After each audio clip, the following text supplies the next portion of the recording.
Ayun guys, good morning to this video. Ayun guys, yung aming chili ay sobrang sobrang healthy or sobrang laki na. They grew massive. So kanina meron ako doon sa labas yung video ko, and ito yung nasa loob ng greenhouse.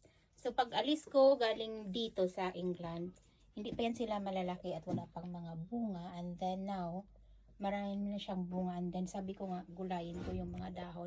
So ito yung mga pepper namin, yung bell pepper. Ayan, a lot, there's more over there. And here as well. So this is inside the greenhouse.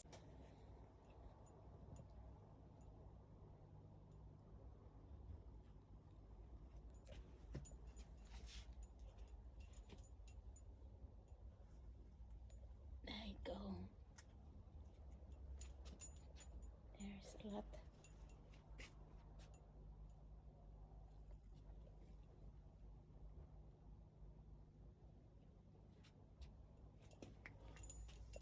At meron pang mga maliliit.